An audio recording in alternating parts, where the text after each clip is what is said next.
The Wheel of Time show is just around the corner, and let me tell you guys, I'm like super excited. Whether you're like a longtime fan or someone who's trying to get to know what the Wheel of Time show is all about, here's everything that we know so far about the Wheel of Time show. But before we get into it, guys, make sure that you subscribe to the channel, like the video, and comment below what you guys are looking forward to in the Wheel of Time show. Now let's get into it. So the Wheel of Time production has definitely not been like quiet about things. We still haven't had a trailer yet, and it's like I really want a trailer like really bad. But first we got this release of this poster of Moraine, and it confirmed that we have a November release date. We don't have like a specific date, but we know it is coming out November of this year, so we're just around the corner. So we're gonna have Wheel of Time in November, we're gonna have The Witcher in December, then we're gonna have Game of Thrones in April, and then we're gonna have like Lord of the Rings in September. So like all year long we're gonna be having fantasy, and I am so here for it. I love seeing all the adaptations, and I'm just hoping they do a really good job with all this stuff. So next up, the series is being done by Amazon. For a lot of people that's duh, like they've known that, but for people who don't know, it is being done on Amazon. It'll come out on Amazon Prime Video. Everyone's been trying to find the next Game of Thrones, you know, after Game of Thrones ended, and I think Amazon's really cornered the market with, they have the Wheel of Time and they have the Lord of the Rings. I mean, Netflix has The Witcher, and then, you know, they still have HBO, they have Game of Thrones, and unfortunately, we don't have a trailer out yet, but Rafe Judkins, the showrunner, actually came out and said that we should get a trailer pretty soon here. And you know, when that trailer comes out, I'm going to be making a whole video on it, breaking it down, like probably an hour long. No, not like an hour long. It's going to be a long video though. I'm going to like take every single frame and talk about it, so I'm excited when that comes out. We have gotten little snippets though of the show. They've had like some artwork that they've seen. We've had Rafe Judkins talking about some stuff. We've gotten some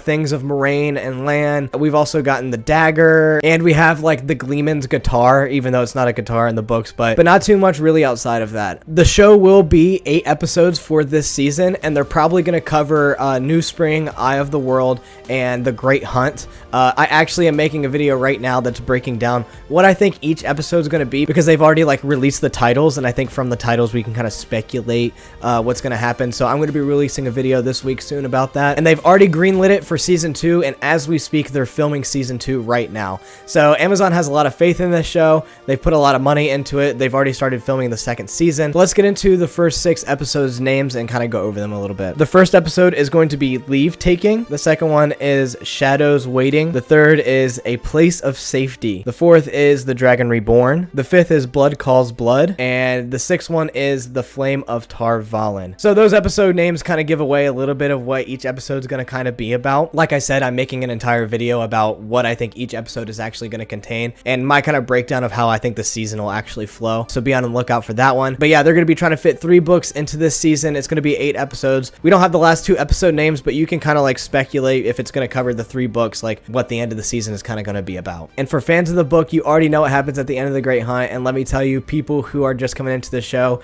you're in for a good surprise. They got some good stuff coming. Since all the shutdowns and stuff like that due to the pandemic, Rafe Judkins has actually had a lot of time to be able to write and storyboard and plan for this new season that is coming up. That's why they're able to push the new season out pretty fast. It's because Rafe Judkins just said him and his writers were just like stuck in a room in quarantine, and all he could do was write. So all they did was just write the stuff for the second season, already in production like I mentioned before, so that's really exciting to see. So what is the Wheel of Time all about? I made a whole video about it, talking about like kind of the core and essence of what the Wheel of Time is about, but there were some things that I noticed that I really like missed. I'm just gonna give like a very brief kind of overview on some of the details I missed, so go check out the video if you'd like in the card above, but I'm just going to go over it very briefly here. The Wheel of Time actually takes place in the future of Earth, and what happened was humanity got to the peak of technology. They got to the peak of their magic. Some stuff went down that is spoilery, so I will not get into it, but it basically like reset humanity back to like the Middle Ages, basically. The first season will follow the Eye of the World, which follows a wizard named Moraine. In this world, they call their wizards Aes Sedai, so that's kind of how like I'll refer to her, and the magic that they use is called channeling. She is looking for a prophesied dragon reborn who will save the world or eventually destroy it. Moraine arrives in a place called the Two Rivers, where she encounters the Emond's Field Five: Rand, Mat, Perrin, Egwene, and Nynaeve. The village is then attacked by these creatures named Trollocs. They're sort of like an animal and like human like mixture. They're really disgusting. Moraine then has to step up and basically save these people from these Trollocs, and it's because the Dark One is after the Dragon Reborn, who is one of the Emond's Field Five. It's Rand. Like, I don't know if that's really much of a spoiler, but Rand is the Dragon Reborn. So basically, the beginning of the season, they're just running away from the minions of the Dark One, and the season goes on from there. People who are worried about like a faithful adaptation, I'd say put your mind at ease for the most part. Obviously have some like healthy skepticism. That's what I'm constantly going to say about this adaptation. But Rafe Judkins has put a lot of work in to make sure that stuff is faithful to Robert Jordan's work. Rafe Judkins has been working with Harriet McDougal, who is Robert Jordan's widow, and he's been working with Brandon Sanderson, who finished up the series after Robert Jordan's passing. I just wanted to cut in real quick. Sorry for like the bad quality. I'm like coming in like Daniel Green style, how he like goes into his videos. But I wanted to cut in talking about how Brandon actually was talking about the new season, and he was saying that it's like some pretty great television, or at least he said like it's above average like television. And episode 6 was his favorite, and episode 1 was really good too. He just like, he kept talking about it, and he said like almost all of the episodes were like one of his favorites, and they were really good. So I would suggest going and looking up and watching him talk about it himself. But yeah, just want to cut in real quick. It's always good when the author of the last 3 books comes in and, you know, says that they're doing a really good job, so that gives you some faith in the show.